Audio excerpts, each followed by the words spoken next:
আসসালামু আলাইকুম, welcome back to my channel and page tour couples kitchen. আপনি নিকিতার উপর কেমন আছেন সবাই? আশা করি অনেক ভালো আছেন। আলহামদুলিল্লাহ আমরাও অনেক ভালো আছি। তো আজকের রেসিপি আজকে আমি তৈরি করব চিকেন রোস্ট। তো অল্প কিছু উপকরণ দিয়ে তৈরি করে নিব ঘরোয়া পদ্ধতিতেই। তো প্রথমে আমি মুরগির মাংসগুলো খুব ভালো করে ধুয়ে পরিষ্কার করে নিয়েছিলাম।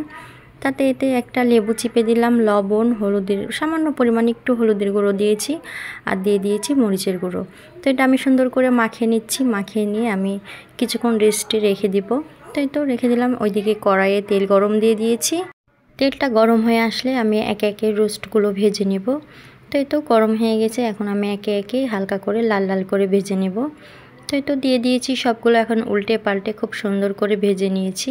দেখতে পাচ্ছেন কি সুন্দর একটা কালার এসেছে, তাই না? তো এই তো ভাজা হয়ে গেছে। এখানে আমি পেঁয়াজ, কাঁচামরিচ, বাদাম, কিশমিশ সব একসঙ্গে বেটে নিয়েছি, আর সাথে ছিল আদা রসুন বাটা। তো সব একসঙ্গে আমি ওই তেলে দিয়ে দিলাম, দিয়ে ভালো করে একটু নাড়াচাড়া করে নেব। একে একে সব মশলাগুলো দিয়ে দিব। তো প্রথমে আমি দিয়ে দিচ্ছি তেজপাতা। তো তেজপাতা দিয়ে দিলাম, দেওয়ার সাথে সাথে দিয়ে দিলাম এলাচ, দারচিনি, লবণ। তো সবগুলো আমি সুন্দর করে দিয়ে দিচ্ছি। পরিমাণ মতো লবণ দিয়ে দিতে হবে। দিয়ে আরেকটু ভালো করে নাড়াচাড়া করে আমি দিয়ে দেব মরিচের গুঁড়ো। তো সামান্য পরিমাণ আমি মরিচের গুঁড়ো দিব, কারণ ওইদিকে আমি কাঁচামরিচ বেটে দিয়েছি। তাই তো নাড়াচাড়া করে নেব। তো ভুলেও হলুদ দেওয়া যাবে না, আমি অনেক সময় ভুলে হলুদ দিয়ে দিই। তো যাই হোক, হলুদটা আমি সরিয়ে রেখেছি। এখন ভালো করে নাড়াচাড়া করে আমি সুন্দর করে কষিয়ে নেব। আর এদিকে তো রাঁধুনি রোস্টের মশলা, তো কিছু পরিমাণ আমি রোস্টের মশলা দিয়ে দিলাম। আমি বেশি দিই না, অল্প কিছু পরিমাণ দিয়ে দিলাম, আর গোটা গোটা কাঁচামরিচ দিয়ে দিলাম। দিয়ে আরও ভালো করে আমি এটাকে কষিয়ে নেব। তো মশলা যত কষাবো ততই কিন্তু তরকারির টেস্টটা বেশি হবে।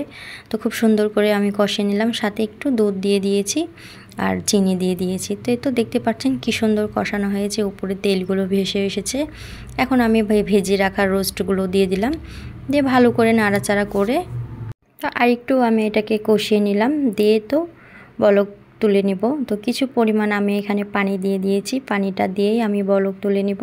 ফুটে আসলে রেডি হয়ে যাবে আমার চিকেন রোস্ট। তো আপনাদের কাছে কেমন লাগলো অবশ্যই কমেন্ট করে জানাবেন। আমার পুরো ভিডিওটা সবাই দেখবেন, আশা করি আপনাদের ভালো লাগবে। যদি ভালো লেগে থাকে অবশ্যই লাইক, কমেন্ট, শেয়ার করবেন। ইউটিউবে সাবস্ক্রাইব করবেন, ফেসবুক পেজে ফলো দিয়ে পাশে থাকবেন প্লিজ। আজকে এই পর্যন্তই। নেক্সট টাইম অন্য কোনো ভিডিও নিয়ে হাজির হয়ে যাব আবারও আপনাদের সামনে।